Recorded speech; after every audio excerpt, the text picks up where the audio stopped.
Hi, everyone. Hope everyone is doing well, having a good day, having a good Tuesday. I'll go ahead and take out the music. Amazing. Hope everyone's doing well, having a good day. I'm just getting my life together on my end, both literally and metaphorically. Audition season, all that good stuff, but also just making sure I have all the visuals on my screen ready so we can do this episode. So yeah, I don't have, as you can tell, I don't really have any housekeeping to go through today, but I'm excited to do this episode. So let's just go ahead and dive right in. So, welcome to episode 56 of Overtures. My guest today is a graduate of Wagner College, where she received her BA in theater performance with minors in writing and film. Since graduating, she's been working on her jewelry and digital art businesses, original plays, and performing in murder mystery shows with Out of Cue Productions. Her most recent writer-director credit is Anything as a part of Emerging Artists Theater Fall New Work series. Performance credits include Urinetown, Sister Act, and Evita. My guest and I didn't get to work together a whole lot while we were at school, but it has been so exciting to see everything she's been up to since graduating, and I'm just so excited to chat. So without further ado, this is Divya Khanna. Hi, Lora. Hi, happy to see you. How are you doing? I'm great. How are you? Good. I'm so sorry. I'm getting notifications on my phone whilst my notes are getting like all scattered. So I was like, what is happening? But I'm here and I hope you're not feeling as scattered as I was for a split second there. Let's hope not. Amazing. And you were saying earlier, we were talking before we went live, you're at home with family right now. Yep. How's that been? How was the holidays for you? Oh, so nice. So my sister is in college right now. So it's a little weird being at home without her post-graduation. Because that would be the first time ever that I've lived here with sort of just me and my mom. But for the holidays, she gets to come home and we all get to spend a lot of time together. We always watch Harry Potter while making a fire. So it's the best. I love it. That sounds so cozy and so delightful. Yeah. That's amazing. And so I always like to go over how I know my guests. We know each other from Wagner, like I do with most of my guests, but we truly did not get to do anything together. No, we didn't, which is such a shame. Nothing. Yeah. It really is. It really is.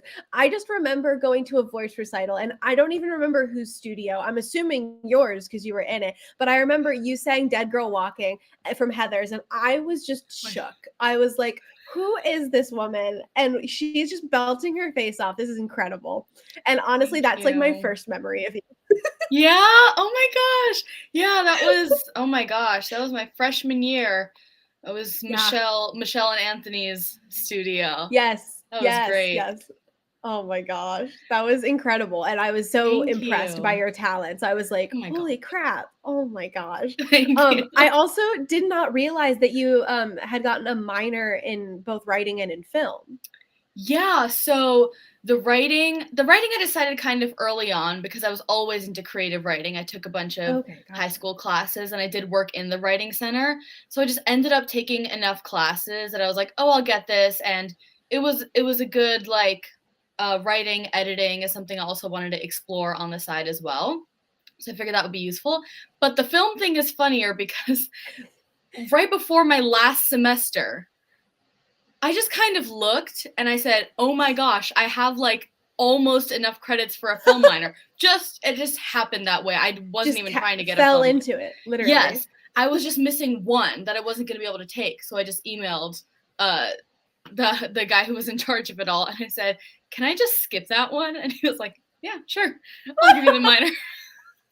I love that. Kind of an accident. Don't worry about it. Yeah. That's incredible. Yeah. That's so funny too. Cause had you considered like, even like melding like film and writing at all? Or was that sort of like two separate things, one planned and one unplanned in terms of your minor?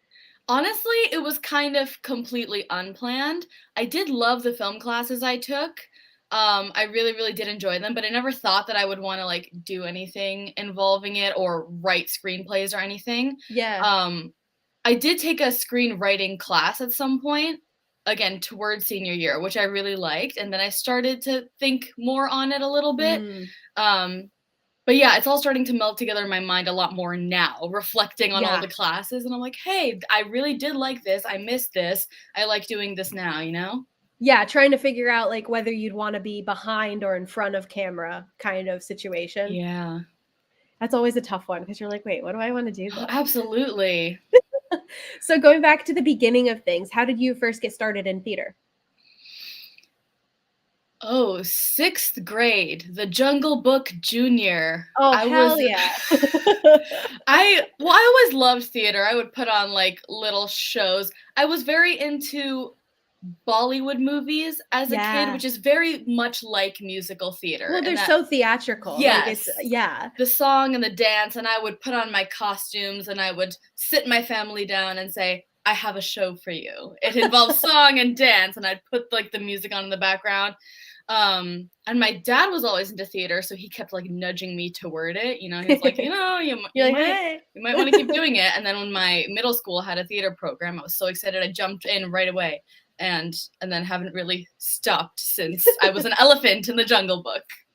I love that. That's so much fun. So then going as a little bit further into things, what was like your overture moment where you realized like, "Oh, like apart from like doing this for so long, when did you decide, "Oh, this is what I actually want to like do for a career?" So, it was, during high school, I I had sort of not been getting cast in even in, like, the smaller pools, you know, in middle school Yeah. and high school, I was sort of getting, like, very, very tiny roles or not getting cast at all Mhm. and stuff, so it wasn't great, and then but I was always, like, a musical girl, you know? I would always be interested in the musicals, and then Yeah.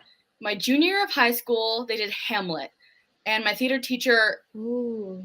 forced me to audition. She forced her whole class to audition, and that was the first time when I got to explore the true acting, you know? It wasn't Yeah. song, it wasn't dance, and I was Queen Gertrude in that, so I truly, like she worked with me Ooh. one-on-one a lot, you know, and we really, like it was the first time I cried on stage. It was the first like, it was unlike anything I'd ever experienced. It was always like the ha-cha-cha-cha, ha-cha-cha-cha before that, and it Yeah. was always, like, fun, and I was like, "Oh, Yeah. it's fun to do," but it's not, like, something that really speaks to my soul, you know? It's all just like, Right. "Ah, nice. I could do a little bit of this forever," but that was when I truly, like, understood how it can move not only the audience, but, like, you yourself. Like, I was feeling things Yeah. on stage, interacting with other people that I'd never felt before, and I was like, "Oh my gosh, this is deep within my being, you know? Like I Oh my can't god.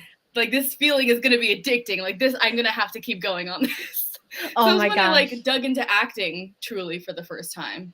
Yeah, well, and that's crazy to get to do Shakespeare, let alone Hamlet at that age, like, Yeah. oh my gosh, that's amazing. That's some awesome teachers that you had right there. Yeah, our Like, program was great. Yeah, we that's were very lucky. amazing. And then at Wagner, you got to work on some pretty amazing shows like Yes. Evita, Sister Act, You're in Town. Yep. Oh my gosh. And you had the opportunity perform on our school's main stage both pre-pandemic as well as like during the pandemic. And Yeah. so I can imagine that must have been like a pretty formative experience to have like while at school. Yeah, it really was. Of course, the pre-pandemic, it was wonderful and lovely. Um, the families that we had there, Mhm. it was also so joyful, especially Sister Act. I mean, I Yes. wasn't even really performing in Sister Act, and just like being in rehearsal was just like this burst of joy. And then post pandemic, you know, every day I just came, and obviously it wasn't the same. There were the masks and the constant little fear, and Yeah. the fact that we were filming the production instead of performing it. So it Mhm. was definitely something to get used to. But I think the thing that we all kept reminding ourselves of was how lucky we are that we were able to come back and actually like do a show when so many schools were just Yeah. done. Like All that's the other schools were just kind of like shrug, yeah, figure it out. exactly. And I kept talking to my other friends who were other schools, and they were going crazy doing their Yeah. senior year from home. So I just kept telling myself, you know, it's not the same, but we're here. You know, my family is here. We're in the same room, and we're still making something that's going to be pretty good. So Yeah. it was I kept feeling blessed. Yeah, and that production of You're in Town, I've talked to so many people now who are, like, in that show on Overtures, but, like, Yeah. I can't get over how good it was. It was just so Yeah. much fun, and you guys did such a really good job with it given the circumstances, you know? Yeah. I think it was a really clever adaptation of it, you know? Absolutely. And seeing as then you minored in film and writing, did those interests align a little bit when it came to Urinetown? Because you're like, oh, I've taken some film classes. Now I'm kind of seeing where these things are intersecting. Oh yeah, absolutely. I mean, when they told us that it wasn't gonna be like filmed from the stage, like just one shot right on. It was gonna sort of go around and use everything. I mean, that is what's interesting to me is like the angles and the shots, and it's far away and it's close up and it's all those different things. Like that's the art of it. You know, that's what is beautiful is when it moves, when it shakes, when it's steady.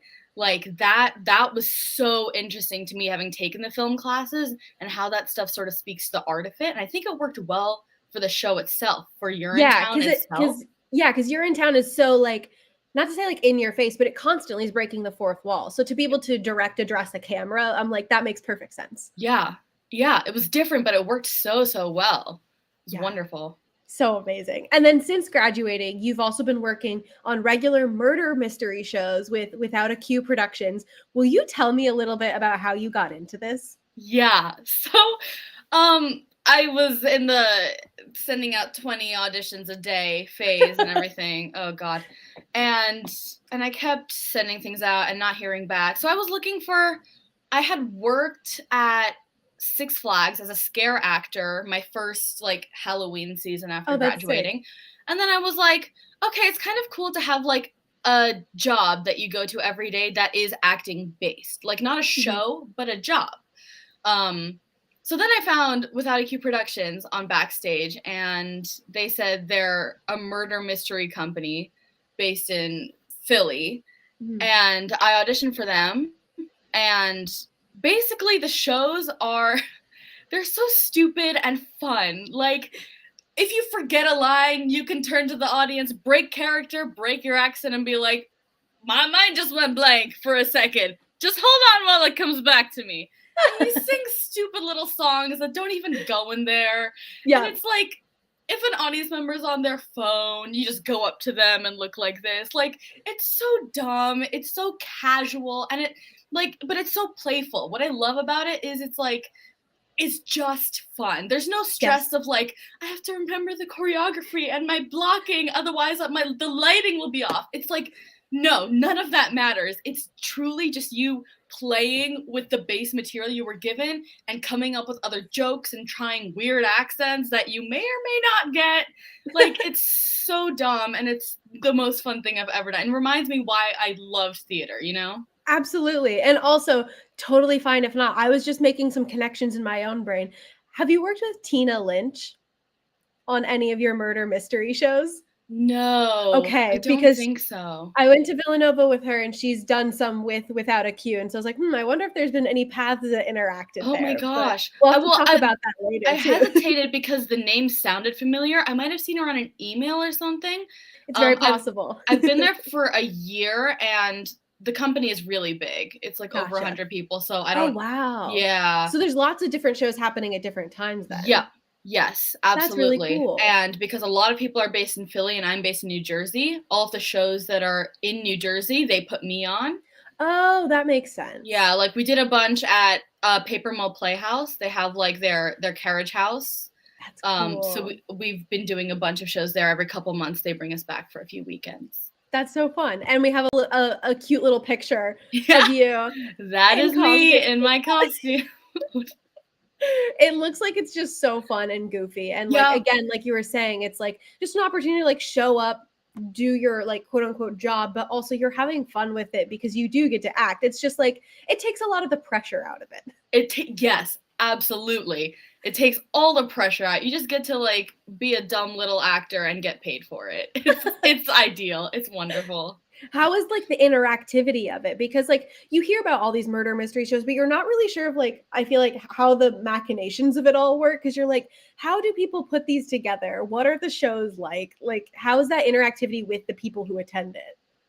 Right. So all like how the audience reacts to the shows? Yeah. How do they get involved in it, I guess? So Well, all the shows have very different, distinct themes, so they attract like different kinds of people. Like right now, we're in the middle of a Sherlock Holmes show at Paper Mill. So people dress up. They dress up in like the costumes that are time appropriate. There's corsets and, you know, pearls and stuff. And a lot of people come back for shows after shows, especially at Paper Mill, where they can afford to do so. And, but they, especially with places like Paper Mill that do over and over, like they advertise, they send out in their newsletters, like, oh, a new theme. There's going to be a Sherlock Holmes one. Oh, there's going to be like a 1920s one. There's going to be a 50s one about Marilyn Monroe, you know? They advertise all those things, and there's like signs up everywhere along with the Paper Mill show signs. And then people get really, really excited about it in advance, and they're like, next time I'm gonna like wear this, and I'm gonna practice my British accent for the Sherlock Holmes one. Oh my gosh. Do they get to do the figuring out of who did it, or is it more of like they get to watch? Okay, I was wondering about that. No, they get to figure out who did it. So we have a first act, and then dinner happens usually, and then we do a second act, and then there's a ballot break during which they get to like write down on their ballots who they think did the thing, and why, motive, opportunity, and then we collect them, we pick a winner, and then we do a third act where we wrap the whole thing up, and then at the very end we announce the winner and give the prize. Oh, that's cool. I didn't know there was prizes involved too. It's a coffee mug. Does it say like Without a Q Productions on it? It does, yeah. People get more excited about it than you thought. No, I would believe that. Last week, a table called us over, and they tried to argue with us about the outcome and why they didn't win. We're like, you wanted the mug that badly? Yeah.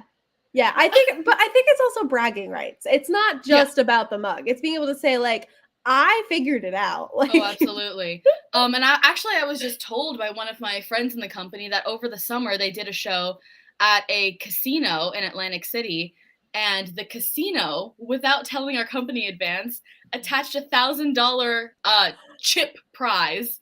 Oh my god! And apparently then it got like crazy heated. Then people were like not messing around, not having fun. It was more intense than it needed to be. Oh my god, that's crazy. Do you have any like fun stories from like shows that you've gotten to work on? Or just like weird like things that people have done or some mess ups or anything like that? Well, I was talking about how my dad loved theater so much earlier, and he and my mom come to all of my shows at Paper Mill because they're nice and close. We do audience participation in that we give out like audience parts, and we come over to them with the microphone and they read off their script and they participate. So one time my dad was the guy who got killed. Oh no. And normally people when they die, they like go, the audience participants right now. My dad gets up in the middle of the room. He has his microphone in his full three-piece suit, collapses on the floor and lies there like this, laughing for the next 10 minutes. We walk around his body like this. And that's what I'm talking about. It's so fun. And like, I broke character many times laughing over the fact that he did that. And it didn't matter. It's just so like, and then the whole audience is laughing because they know this is just a regular dude who's taken it upon himself to die genuinely in the middle of the room. Oh my god, the commitment. The commitment. He is an actor. He is an actor. Yeah. I love that so much. That's so great. And you said you had the Sherlock themed one coming up, right? When is that? So the Sherlock one has been going on for the past 2 weekends, and then we have our last weekend coming up, Friday, Saturday, Sunday. Well, that's amazing. That's so exciting. People should go out and see like this show, but also like go see all the other shows that Without a Q has been putting on, especially these ones at Paper Mill. I didn't even know that Paper Mill was doing that. That's so cool. Yeah, and their little restaurant that's like right 2 feet away from the theater. They're bringing us back in March, and then I think again in June, maybe. Any idea what the themes of those shows are? So March is actually a show that we had done already, called A Murder of Crows. And Old Man Crow has died under mysterious circumstances, and everyone in the audience is at his will reading. but then there's talks of murder. Yes. And then all the people at the will reading, who are all the audience participants, we all get to figure out like who might have killed Old Man Crow.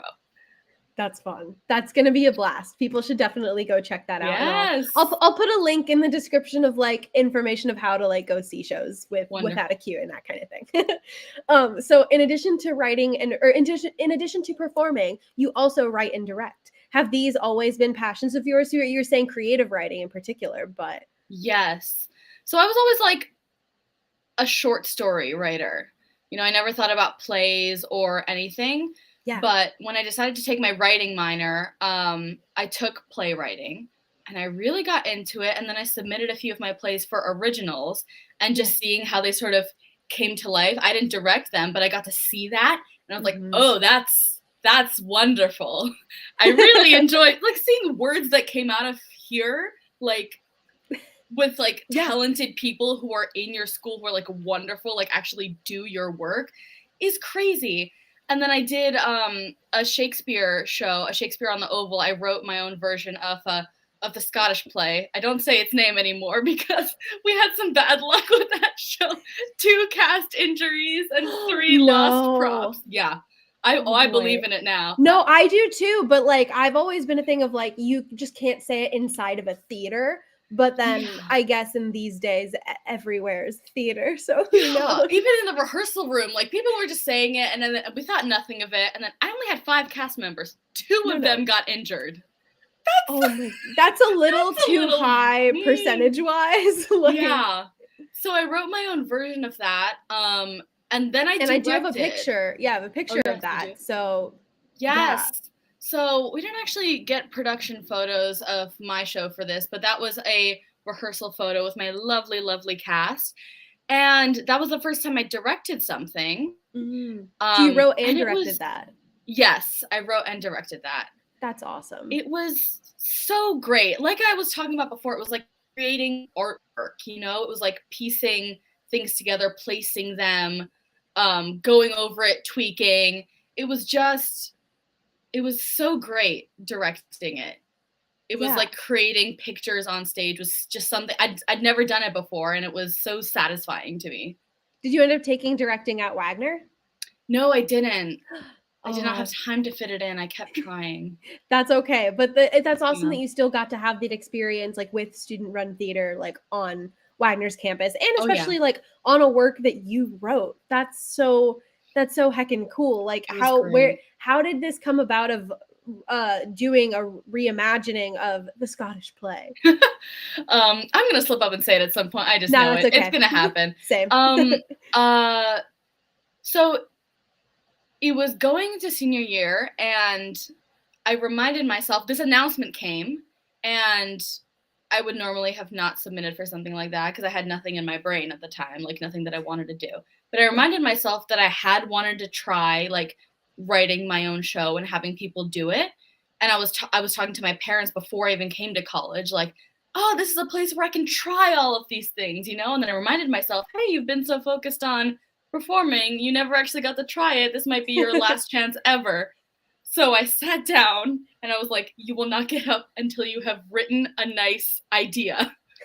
I was sitting there for like an hour. I was like, I have to submit something. I have to submit something. So I forced this idea out of my brain because I really wanted to try writing and directing before my time at Wagner was up. Because I was like, what are the odds that I'm going to get to do this like after I graduate? You know, it's going to be so much harder to actually get a work out there. This is 100%. The time to do it. If I want to try something, like I should do it right here, right now. That's amazing. And what was it like to take a classic text like Macbeth, rewrite it and guide it to what you wanted to do with it? Oh, so cool. Well, nerve-wracking because I changed a lot. So my biggest fear was that like I would destroy the essence of this incredible play. So I had to keep going back. And I read it, I watched the movie, I watched the play, and I took notes on all the important things and all the things that I liked. And then I wrote a little bit, and then I went back to my notes, and then I wrote a little bit, and then I tweaked and I changed. And I had to sort of, on my first or second rehearsal with the cast, I had to like make a map. and be like, this character is that character, and this action is actually that action. Because part of the actions that happened were it's about this young writer, Beth, and her other half is her writer in her head is Mac. So half of it is actually happening and half of it is in her brain. And that sort of goes along with like the delusion of Macbeth and all of that. So I had to keep going back and reminding myself, though, like, to stay true to the original, and I had to watch it at intervals and read parts of it at intervals to remind myself to stay hooked onto it. That's awesome, because to tackle, like, obviously Shakespeare as a whole is like there's a lot to take and change with it, and there's just so much to grab onto. But I feel like Mackers in particular has so much to work with that could be very intimidating. So that's so cool that you got to work with it in that way, and also work with your actors and be like, okay, let's figure this out together brain wise. What are we doing? And like plan that out. But also like everyone could see that it makes sense. It's not just like, I wrote this and I think it makes sense. Like you got to work on it with your actors and be like, okay, let's make sure this makes sense for all of us. Yes, that was actually the tricky part, because I just assumed that everyone was in my brain. And then they actually had to sit down and be like, hey, I don't get it. So I was like, oh my God. So I had to go back and then figure it. And I was like, well, if you don't get it, no one who sees it is going to get it. So it was actually really helpful to like have that space where I was like, please tell me what makes sense and what doesn't, because up here, like, won't necessarily translate to out there. Yeah, and I feel like that's one of the most valuable things that you can learn when you're putting up a show, is that like if someone who's watching it who doesn't know any of the source material or anything like that is watching it, and if they don't get it, then like you probably need to adjust things. Oh, and absolutely. Like we like that's the big thing with like when I took directing with Mickey, it was like we did a lot of silent scenes, because if we could understand what was happening with no dialogue, then you're good, you're set, you're good to go. I love but that. Like, and I think that goes along those same lines. And that's just so cool. Yeah, absolutely. And your most recent writing and directing credit is from your play Anything, which premiered in New York as a part of the Emerging Artists Theater Fall New Work series. So what is Anything about? Is it a one act? Is it a two act? Oh, it is a 12-minute, one act little short thing. That's one of the ones that was done at Wagner as part of originals. Oh, beautiful. And I read it over and I wanted to play with it some more because I didn't direct it the previous time. And I was like, I really want to dig into this. And if I'm going to dig into anything, I want it to be like a 12-minute, two-person play. So it's about a couple who essentially, they're having issues. It's like the most basic storyline in the world, right? Because this was my final for my playwriting class. And I said, for this one, I just want to focus on the dialogue and the relationship. Nothing crazy is going to happen, right? So it's about a couple who's having issues, and then they hear gunshots outside their house, and they're forced to go into their basement, and there's no cell signal. There's nothing. They just have to talk to each other. And that's it. They just talk to each other for the show. It's like two settings, very simple. I wanted to just play around with character and humanity, and how humans, when they're put in those situations, how they react, how they defend themselves, how they express love and anger and hate and desire. Yeah. And I have a picture from when you got to premiere it. So our good, you got to perform in it with our good friend Ian Dembeck, who's now in the Office parody off Broadway. So I mean, I know. Oh my God, I good need to get for him. I know. I need to get Ian on here. I run into him like going to the train like every week or so. So he's been doing amazing stuff. He's been doing amazing things, but that must have been so special to get to do it like with like someone that you went to school with and that kind of thing. Was he in Anything when it was done at Wagner? No, he wasn't. I posted an audition notice and I got some video auditions in, and I loved his. Yeah, we would meet like once a week and just play around. And I told him the same thing. I told my Macbeth cast, like, please just, if something isn't working, like, you just please tell me. Tell me. So we just kind of, it was lovely because it was the two of us in a completely empty stage. They would let us use the space that was available for the show. They would let us use that space whenever we wanted. So that's awesome. We literally just got in there and we played and we messed around. And it was weird being in it and directing because I couldn't see it. Right. So I had to record it. And I'm sure Ian was driven crazy by me coming in the next week and being like, I hated the recording from last week. We're changing everything. I came in on our last rehearsal. I was like, here are the 5 things that I'm changing. And he was like, I don't know about that. Yeah, yep.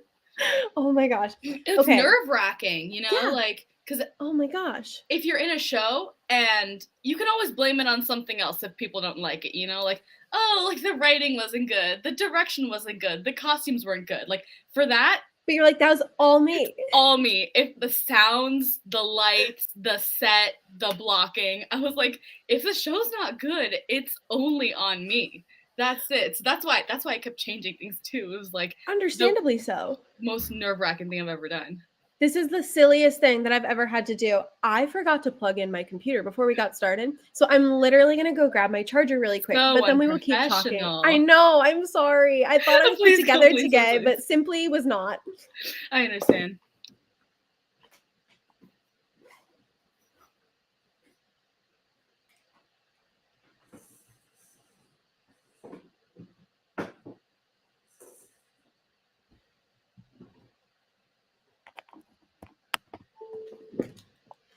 Forgive my brief interruption, y'all. Luckily, it was in the room with me, so we're fine. So going back to anything, of course, how did you find this new work series that you got to produce the show with? Was there an application process? How'd that come about? So my good friend Remy, I saw their play. I saw their play Body Count, which that was at the same festival. That was at the same festival, and a bunch of us in our class were super excited about it because we had seen a bit of the show as a part of their showcase scene, their senior showcase scene. So, and that was, I mean, hilarious. It's like so funny. It's so funny. Incredible. And when we heard that it was happening to a full thing, we all booked it over to the city, and that was hilarious. But the thing that struck me, I like looked at the space, and then Remy was talking to us afterward about their experience with working with new work series and with the theater and everything. And they just talked about how it was like a great space to test the waters with something. How you got all the support you needed, but it was basically on you to set rehearsals and cast and everything. But they would provide lighting, sound, stage, advertising, and all that. So then they just handed me the information and said, if you have something you want to try out. So I applied, and that's all she wrote. That's all she wrote. And then you were like, oh shoot, I gotta put this together. Yeah. That must have been like nerve-wracking to be like, okay, now that I'm in this, I have to like pull it all together. Yeah, then you realize how many little things go into making even just a 12-minute 2-person show. You're like, oh my God, I was focusing on the act. I did all of that, and then I was like, what if I'm not acting well? Like, I've barely even thought about it. You're like, I've been doing all this other stuff, but I guess the performance part is probably also important. Right, exactly. It's hard to juggle, but it's good. It's a good experience to work on all aspects of it. Yeah. Did you intend to be in it originally, or did that sort of come about as of necessity? I did intend to be in it originally. Okay, amazing. Because I was like, oh, a show's happening in New York. I'm going to be in it. Like, because you never know who's going to be in the room, you know? And I knew it was going to be tougher. So I told Ian, I reserve the right to cast someone else in my place at any point if I'm finding it too difficult to do all of it. Yeah. But it was lovely. Like I said, like he helped me out a lot with, I think this works. I think this doesn't work. So it was kind of just like putting a scene together like we would do in school, you know, like a collaboration and testing and redoing and stuff like that. Well, and he's such a great collaborator. So that must have made that so much easier because when someone can like freely give you their thoughts and work on it together to make it great, like that, what more could you ask for? Oh, absolutely. Because otherwise it's just my thoughts in the void. And that is scary because you have no perspective. Like I needed someone to bounce off of. So that was really wonderful. Yeah. And I know something that we wanted to talk about was the difference between writing and directing a work versus performing in it. And obviously you could definitely feel the differences between the two when you were doing anything. Oh yeah.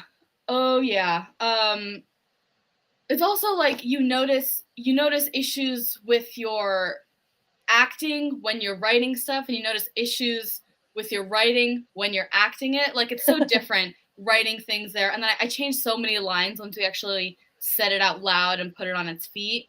And along the same lines, I was acting in it. And I always thought that I was like, oh, I wrote it. Like, it'll be so natural to just like do it, you know, like it came out of my brain. No, not at all. Not even a little bit. It was so tricky, so difficult. And I thought about like recasting so many times. So it was really interesting not having to like memorize, and you know how you go through your script when you get it and you mark and you're like, this is what I want, like this is the objective and this is the super objective and all that. So it was a little different in that I didn't like do all that work and trying to figure out the character, because I like wrote the character. You're like, yeah. Yeah, exactly. So it was then focusing on a bunch of other stuff about how the character was different from myself, because all the similarities I felt like were already like innately there. So the differences were almost harder to portray because she was married, you know, she was a married woman, and she had a very boring life. And I was like, well, that's how does that happen? And then I had to say the words that I wrote in this character that I felt like I didn't know that well. So it was very tricky, but it taught me a lot about how much research and empathy it takes to sort of understand a character. Yeah, 100%. And it's so interesting talking about like getting to know a character that you wrote, even though you're like, wait, but I wrote this character. What do you mean? Because she was so different from you. And I think this segues kind of perfectly into something that we're both very excited to be talking about. But an inspiration of yours, Fleabag. And I think that's so fascinating that you say that, because I feel there's probably a similar conversation there for like Phoebe Waller-Bridge, who wrote Fleabag, because Fleabag is, as just self-described, like a very like quote unquote despicable character and all this other stuff, but getting to find the differences even though in yourself and that character, even though you wrote it. So yeah. And I obviously this is a huge inspiration of yours, and I would love to hear your journey with Fleabag, the work, and all that good stuff. So I watched Fleabag maybe like a year ago, cried, sobbed. Again, it was like the series or the original like solo work at Edinburgh? The series. Where can I find the original work? Because I want to watch that. I think it is on YouTube. Okay, I will track that down, because I researched her whole process with this after I watched it, and I was like, oh my god, nothing has made me feel this way ever. Like, and I read all her philosophies on writing, because I kept thinking like, I'm juggling a lot of things, writing, performing, and then I was like, oh my god, but her writing, like that is why I want to write. Because when you create something like that, that's just so perfectly like human and heartbreaking and funny and flawed, it's like, and then people watch it. Yeah. Which is, and I was like, oh, I have to go write. I have to go write right now. Like, this is, oh my god. And I read an article where she shared her philosophies on writing, and the biggest one that stuck with me was the best place to put a tragedy or like a gut punch is right after a laugh, because people open their hearts when they laugh and they're vulnerable, and that is when you sock them with the tragedy. And I rewatched it. I just finished watching it for the fourth time, and it's so true. Yeah, I was like, that is why we're able to say, oh, that's hilarious, but also so like, oh my gosh, like heart-wrenching. And she does that so well. So I kept marinating on that show, and then I took a trip to London this past October, and I saw some of the places where Fleabag was filmed, you know, and I just sort of being in that whole area. And then I rewatched Fleabag, and then I read the script for Fleabag, and I just sat in my room like, oh my god, I was just looking at Phoebe Waller-Bridge and her whole career path. I was like, is this what I want to do? Do I just want to like write and then act in it? Because she also did another series, Crashing, which is like as beautiful, and it's so great how she explores people, different people. So I kind of, in that moment, I was kind of like, I need to explore writing a little bit more and not give up on performance. I love what she has done. What she has done, like, she is what I aspire to do, you know? So the steps that she has followed, I do need to track down her original performance, but that made me want to write more, because the way that her writing affected people, I want to do that. Yeah, she has written such amazing work and performed it in such a way that, like I was saying beforehand, the first time I ever experienced Fleabag, I hadn't watched it, but I just read the solo script. And I was like, God, I hate this character. Why do people like this? I don't understand. But then seeing her perform it, I was like, oh, it's all in the performance. It's all in the performance. And part of the beauty is how flawed she is, you know? Mm-hmm. But also so charming. And you don't get that upon reading. It just comes with performance. And you're like, oh, I get it now. Because then you start hearing it in her voice when you're reading it. And you're like, oh, okay, I get it now. I know. And the lovely thing about her performing it is she probably had that in mind as she was writing it. Yeah. And then she thought, well, I'm going to play it this way, you know? Yeah. So that is how she managed to bring out like all the subtleties that aren't necessarily there when she put it down on paper, which I think is just such a beautiful thing. It's a very difficult, but such a beautiful thing. Solo performance is wild, and she's a master of it. As simple as that. I have to watch that one. I have to, because she's brilliant. I mean, absolutely, hands down brilliant. Yeah, it's crazy. So then kind of swapping to a different part of things, you have like two little small businesses of yours. So first we have Didi's Beadiful Beadies. How did you first get started with this? And had you always been into like making jewelry and stuff? When I was about 10 years old, my mom said, you need a hobby. You're bothering me too much. Because I was very much a homebody, you know? I wouldn't really have that many play dates. I wasn't in clubs or whatever. So I keep going home and be like, Mom, hang out with me. Mom. And she was like, okay. She's like, I found this article about making your own jewelry. You know, you're going to do this. We're going to go right now. We're going to find a book with instructions. We're going to then go to the craft store, get all your materials. You're going to sit down. You're going to make this thing. And I made that at 10 years old. And then I was like, hey, I really like this. Then I kept going. And then eventually my mom was like, it's just building up. You have to sell some of it. Like, it's just piles and piles are happening. So that is when I started my business. So I've been making since I was 10. But I started my business maybe like 6 or 7 years ago. Gotcha. So was that during college or like before college? So before college, it has evolved a lot. It used to be like me setting up a table on my driveway, and I had been to Costa Rica recently, and I was super inspired by like the rainforest and what we need to do to help the rainforest. So I call it the Rainforest Shop, and I donated all the proceeds to help save the rainforest. And then eventually I stopped selling off my driveway, and I started going to craft fairs, and I set up the website and everything. The Rainforest Shop was 8-9 years ago, and then Didi's sort of came out of that. I love that. And we do have a picture of some of the amazing creations you have. If you're listening on Spotify and Apple Music, I highly recommend checking it out because you can't get the full effect.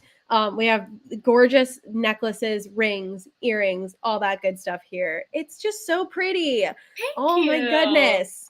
Oh my gosh. Do you prefer making some things over others? Like, do you prefer like rings over earrings or necklaces, or are they all just kind of like their own separate thing? No, I prefer like beaded necklaces and beaded earrings, but those are not the most popular things. The most popular stuff is always the wire wrapped stuff, which is a little harder to make and a little more time consuming. But like the last craft fair I did, I had like 100 beaded necklaces that I had worked on, and people just sold out my wire rings and nothing else. I was like, well, that's the only thing now that I have to go and replace, which is still wonderful. Like, it's great. And I understand why people like them. You know, they're small, they have a little gemstone on them, which is wonderful. They're not my favorite things to make, but people do love them. So I'm happy to keep doing them and playing around with different styles of them and seeing what people like. Well, and we also have this fun picture here with you. I'm assuming this is your mom and your sister? Yep. That's amazing. And what looks like to be at a craft festival, of course, but how has that been over time growing your business, especially like post college too? Yeah. So I used to sell out of like my dorm room in college, which was really fun. But then I started going to these craft fairs, and I've done a bunch at the Asbury Park Bazaar. They have different branches, and I think this was at the Long Branch Bazaar. Um, it's a hit or a miss, you know, Yeah. because you do have to pay a lot of money for a table. Sometimes you make it back, sometimes you make a lot more back, sometimes you don't even hit there. I'm still trying to determine when people like to do their Christmas shopping, what kind of things they like, whether Yeah. Saturday or Sunday is a better day. You know, I'm getting more information every year. But yeah, some I've had a lot of fun at, and regardless of the money aspect, you know, that's not why that's not at all why I do it. You know, I do it because I love creating designs that way. It's just lovely to be there and be surrounded by other creative people selling things Yeah. that they have made. You get to talk to them, you get to learn about their businesses, you get to support each other. So it's really just lovely. It's always during the holidays, so they play the music and there's lights and everything, which is just so nice. It's my favorite, one of my favorite things to do during the holidays. That's so much fun. And then you've also gotten into graphic design as well, and you're making this a business of yours too. Is it, I'm assuming, separate from your beads and things like that? Yeah, this has been very, very recent. I just started sort of playing around with Procreate, and I loved it. I just loved it. You know, so it sort of it's a similar way of loving, like as I do with jewelry. It's just the design aspect of it, like laying out pieces in a way that creates something beautiful, which is actually the same with everything I like to do. It's like writing With is the writing same too. sort of thing, right? Um, but I actually just enrolled in a course, in a graphic Yes. design course at the New School, at Parsons School of Design, which is the That's New so School's exciting. branch. It started yesterday, and Ooh. I want to learn like Photoshop and Yeah. Illustrator and all that good stuff, because I have been teaching recently as like my survival job, and I'm a little over it. A little bit. I would really like to. My sister like interned at a magazine over the summer, and she said they're always looking for designers to like do their covers, to do their layouts. And I researched, and apparently a bunch of magazines are always looking for designers who like know Photoshop, know Illustrator, know InDesign, all that stuff. So the plan right now is to try out this thing for a little bit, try out the course, build a portfolio, and see if I manage to get a nice job out of it at a magazine or something, because I really do That's so love it. I cool. love designing it. I love doing layouts and little posters and stuff like that. That's so fun. Were you always interested in like drawing on paper or like creating like collages and that kind of thing? Or has it been mostly like digitally that you've discovered this love for that?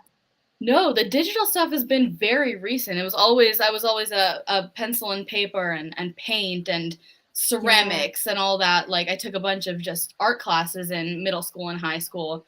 Um, the digital thing was just extremely recent, where I thought, hey, maybe that would be fun. Just something to like randomly play with as a hobby. And then of course I was like, I love it. I have to keep doing this. Well, and then we have this picture here of one of like your drawings that you've done recently. This is so fun and so cool. Thank you. Yeah, I made a little Etsy shop with some posters and stuff, but yeah, this is just one of the first things I do, just sort of playing around with what I can do. And I wanted to decorate my room as well, so I thought I'll draw myself some cute little inspirational posters. Yeah, some cute little like gem fashion, like that kind of stuff. Yeah. It's a nice little like artwork for your room, that kind of thing. But you're like, but hey, if it works, it works, you know? Oh, Like absolutely. what I was gonna say, like what inspires your graphic design work, or like what are the things that make you go, like what if I like drew that or something in like Procreate? Yeah. So sometimes it's just like something that I want to draw. Like for that, I really felt like drawing a crystal. So then I thought about like how can I do it in a fun, creative way that hasn't been done before? Yeah. And so then I thought about like the shapes of it and how it might work as like a dress. And then I really got into the dresses thing. I was like, what else would work as a dress? Like, and then I made like a Like a whole pearl dress. series. Yeah, exactly. Oh, you're good. You're good. Yeah, but they'll just come to me randomly. I did make one about Fleabag because I got so inspired by Fleabag that I was like, I have to make one for my room. I love that. And you said you just started this design course with the new school. How long is the course? Is it going to be for like a full semester kind of thing? Yeah, it's for a full semester. It's until I think the beginning of April. It's online, asynchronous, so I can just sort of interact with it whenever I want to. Nice. Sorry, I'm like choking. Oh no, you're totally okay. They give us assignments and we just sort of do them on our own time, and they give us feedback on it. So it's a very like casual, low key. I don't have to go online at a certain time or anything, which is kind of wonderful with everything else happening, you know? Yeah, absolutely. And did you ever see yourself becoming so entrepreneurial with like these two businesses of yours? No. I was always a crafty person, but I never thought that I would like try to do anything with that. But it makes sense. You know, it's worth trying if you're into something as an art and you're always trying to like, if you're a theater person and trying to scrape money wherever you can, it's worth it to just like attempt to start a small business with it. It's definitely an aspect that I don't understand as well, like the marketing and the business stuff. So that involves more research and a learning curve. But as I tried just different crafts, which is what I do to relax my brain, it's fun exploring that as well to just see if something can come of it.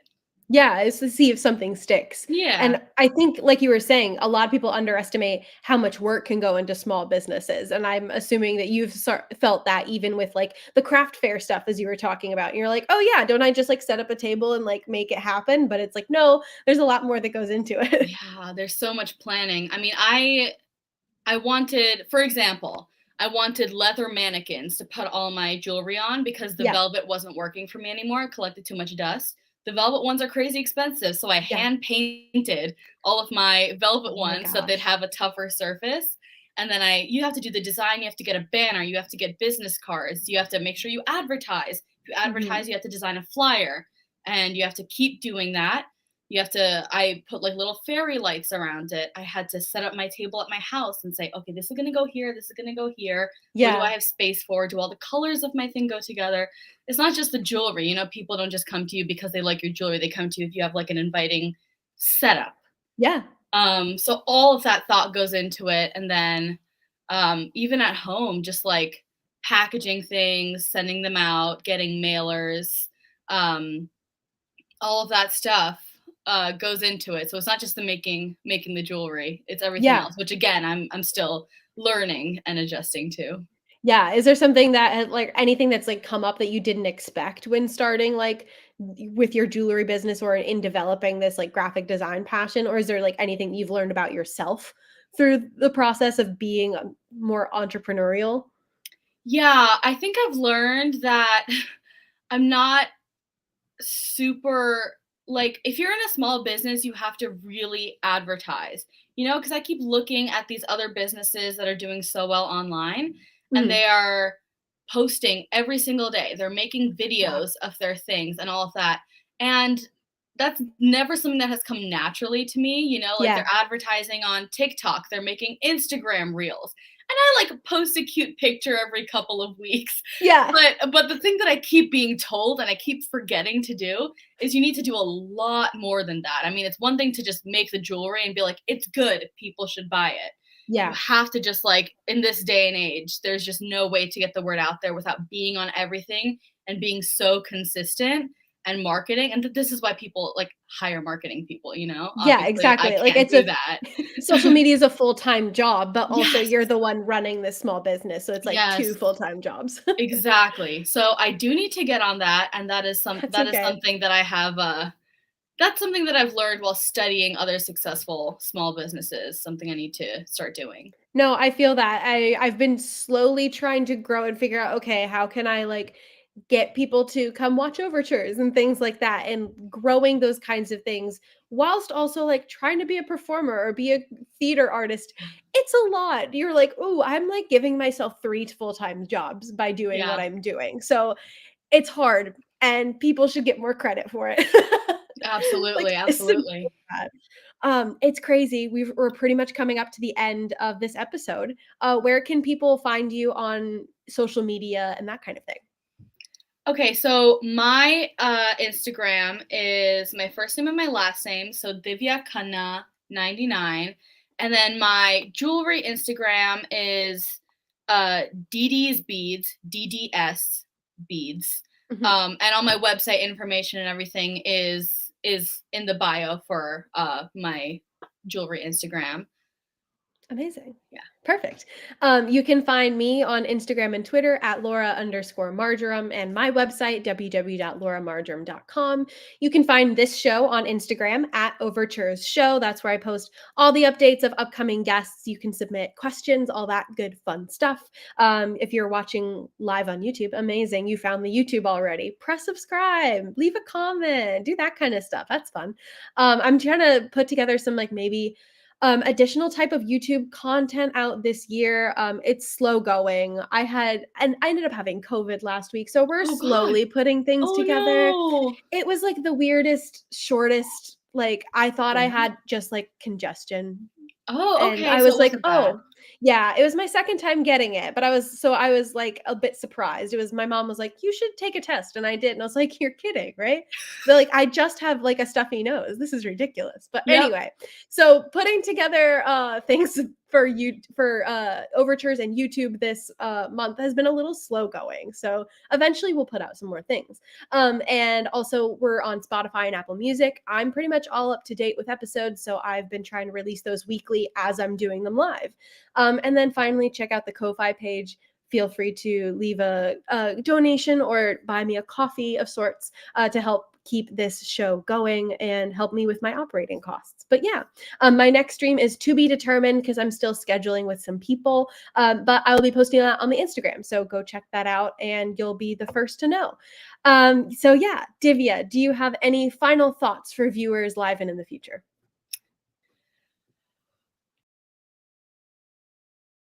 Only the cheesiest one. If you want to do something, you gotta try it.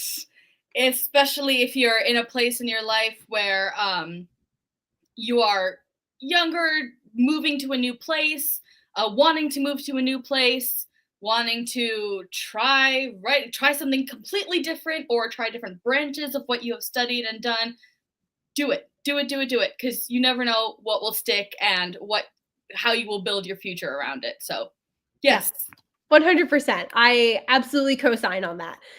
So with that, thank you all for watching and listening, and we hope you have an amazing day. So we'll see you later.